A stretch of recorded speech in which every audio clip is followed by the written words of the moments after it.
The latest we're tracking at the moment, the Election Commission of India has issued a show cause notice to poll strategist and leader of the Jan Swaraj Party, Prashant Kishore, after finding evidence that his name appears on electoral rolls in both Bihar and West Bengal. Now, Prashant Kishore has acknowledged that his name appears in the voter lists of both Bihar and West Bengal, saying the duplication occurred due to the Election Commission's negligence, not his own. But at this point, you must note that under Section 17 of the Representation of the People Act 1950, a person cannot be enrolled as a voter in more than one constituency. Mr. Kishore has been asked to submit his explanation within 3 days regarding how his name came to be registered in two separate state electoral rolls. This development also comes weeks after the Election Commission completed its special intensive revision of the electoral rolls across Bihar, which was aimed at removing duplicate voters. We've got crucial reactions lined up for you, beginning with Prashant Kishore. Listen in to what Mr. Kishore had to say, followed by reactions from Pappu Yadav, Rajiv Pratap Rudy and Chirag Paswan.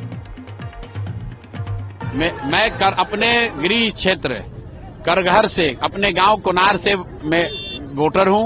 वहां 2019 से voter हूं। बीच में 2 साल मैं जब कलकत्ता में था तो मैं वहां पर मैंने वोटर आईडी बनाया था। उसके बाद 2019 के बाद से 2021 के बाद से मैं अपना वोटर आईडी मेरा करघर का है, इलेक्शन कमीशन ने दिया है। अभी इलेक्शन कमीशन ने कहा एसआईआर किए हैं, तो एसआईआर के बाद भी तो मेरा नाम यहीं पर है।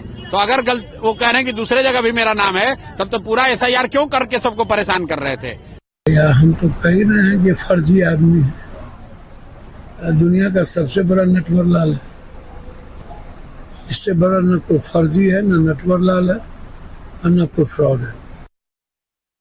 बिहार में जब ऐसा कुछ होता है तो लोग कहते हैं कि बाप रे बाप, ऐसा भी होता है क्या? अब नेताओं को तो बड़ा सावधान होना पड़ेगा।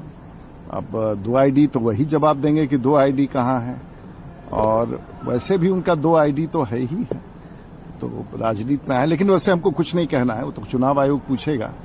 लेकिन हम सब लोग को जो राजनेता है उनको बड़ा कॉशियस रहना चाहिए, और ये तो अपराध हो जाता है। जब 2 आईडी हो जाए तो वो तो क्रिमिनल एक्शन हो सकता है, लेकिन वो चुनाव आयोग की बात है। के घर शीशे के होते हैं, वो दूसरों के उस पे पत्थर मारते हैं, कैसे चलेगा प्रभु?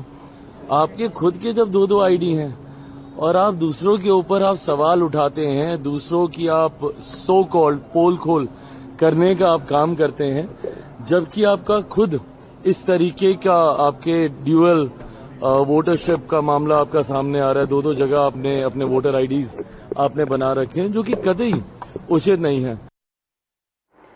My colleague Somu Anand has been tracking the latest political developments. Somu joins us over the phone line this morning. Somu, we are given to understand that the EC has taken serious note of this duplication, but Prashant Kishore insists it's entirely the EC's fault. Tell us what the ground reality is, and has the Commission acknowledged any systemic lapses?